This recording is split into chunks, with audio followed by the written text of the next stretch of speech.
Got my eyes straight ahead, got my head in the game. With the red light on, I'm just waiting for the change. Keep my head down low. Hi, how is everyone? So today, when I'm recording this is the 6th of January, 2026. So it's Tuesday. This headline that came out this morning, if you're, you know, Steve Golszewski, head of the Queensland Police Service, the police commissioner, you're looking at this headline going, ooh, okay, maybe we made a mistake a few years ago. Maybe we need to improve our background checks. Maybe we need to do a little bit more of a in-depth investigation when we're talking to people who have come from overseas and look at the views that they have about other people. Queensland Police Service member charged with 41 offences, accused of anti-Semitic posts. So QPS employee allegedly made highly offensive, very anti-Semitic comments, including one in response to the youngest victim of the Bondi massacre. A court has heard. You remember the Bondi massacre? Happened only last month, and there was a very young victim within that massacre of those two gutless cowards who are just, anyway, they're not worth talking about. QPS Protective Services Group member allegedly made very anti-Semitic posts to social media, including one in response to a post featuring the youngest victim of the Bondi massacre. A court has heard. How do you pronounce this name? Muammer Nuki.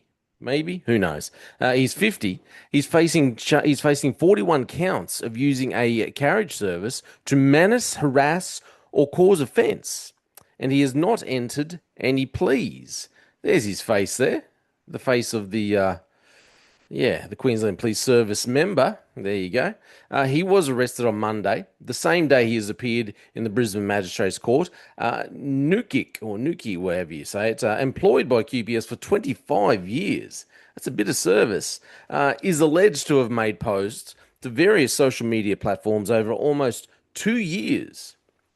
Wow, 2 years and they've only just got onto it, including some which police claim are supportive of acts of violence, including the Bondi massacre, the court has heard.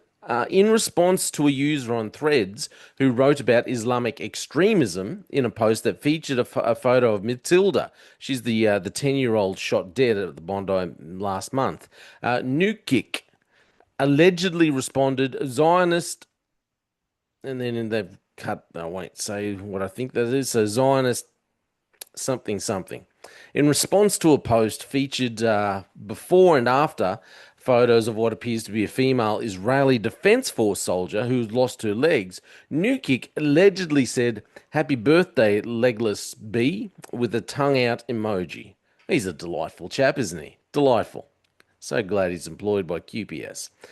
Police prosecutor Sergeant Matt Carla opposed bail when Nukik appeared in court Monday afternoon. It's highly offensive, very anti-Semitic, in my respectful submission, he said.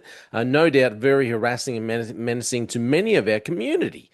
Since the incidents at Bondi continues, seems to be on the back of a very strong anti-Semitic ideology. I love the way he walks out and he's got someone else who's there in his little community covering his face. Mate, if you're that, all these people who want to say whatever they want online, but then when they're held accountable, when they're in the courts and people are taking photos, then they hide their head in shame. Anyway, so let's go back, and that's what he looks like. That's his ugly face right there. There you go, just so you don't forget. So, that's just gutless. So lawyer, this is Nukik's lawyer. Lawyer Emma Kearney, however you say it, Kearney, said the Crown would struggle to show many of the posts were objectively offensive, saying the people her pro-Palestinian client didn't support were Zionists. This is the problem here. We have imported all these people who are pro-Palestinian. We've allowed them all to come in. Look at all the Gazans, all the people from Gaza that we brought in just recently. And we've got the former ISIS brides that we brought in. We've imported all these people. The ISIS brides, okay, they were just some clowns that left and come back. But, we brought all these people in. And then we wonder why our nation's falling apart. Well, we have people in here with all these anti-Semitic views and these, they want to go and spout off hatred and vitriol. But we brought them all into the country. And then it's funny because they love to hold certain people accountable for what they say, but the narrative that they twist, it's striking sometimes. So it's a tricky line, she says, to walk when it's a tricky line to walk when it's surrounding political unrest and an active war, where inevitably there will be groups of people who support either side. This is the problem, but it's an active war that's over there. Okay, if you want to support the war over there, well, then go over there. Why do these people, like all the Gazans, to come here? If they want to come here and then spout off their views and get up here and protest and say anti-Semitic things? Well, then go back to Gaza. Don't stay here. This is the frustrating thing, I think.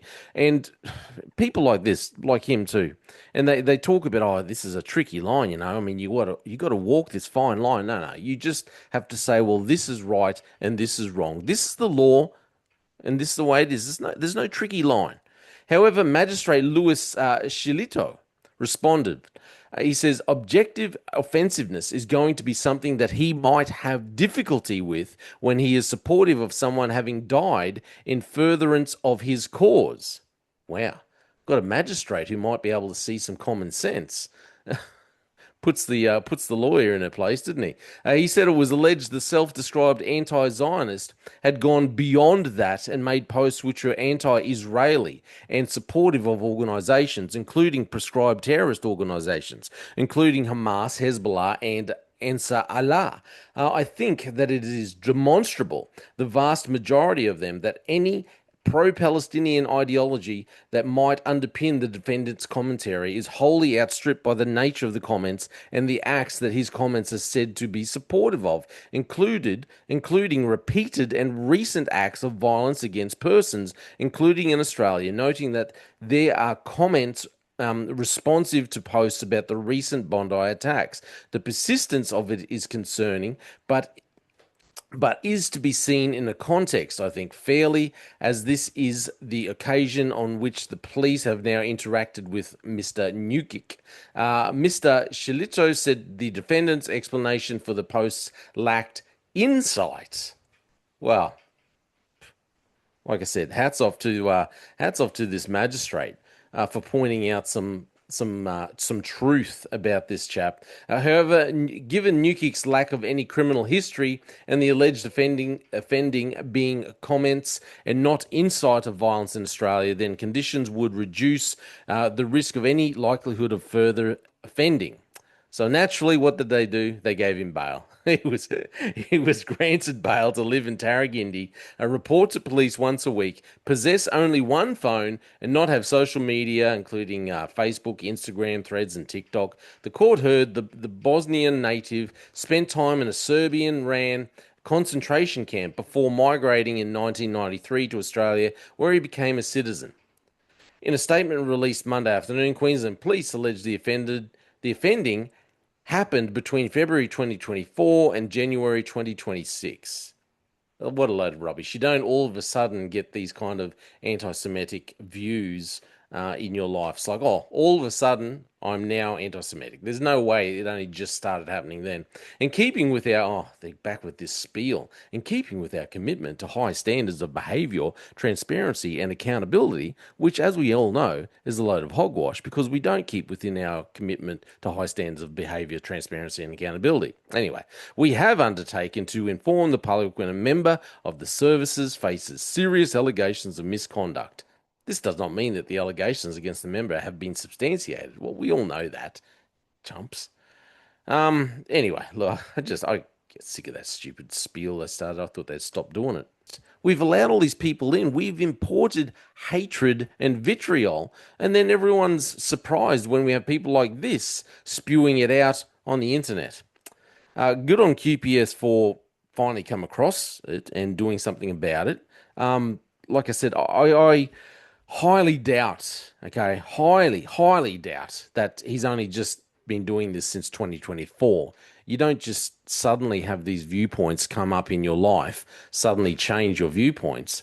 that all of a sudden you hate Jewish people, you hate Israelis. But this is the mindset of the ignorant. And we've imported more and even worse of these kind of people into the nation. So I think it might actually get worse. But hey, this is just QPS yet again letting us down in a lot of ways. Anyway, we'll probably talk a bit more about this later on as it goes through the courts and see what happens to him. Just wanted to keep you up to date on what's happening in the state of Queensland. My name is Jay Fallon. Thanks for listening to The Slippery Slope. They just fuel a desire that will take me higher.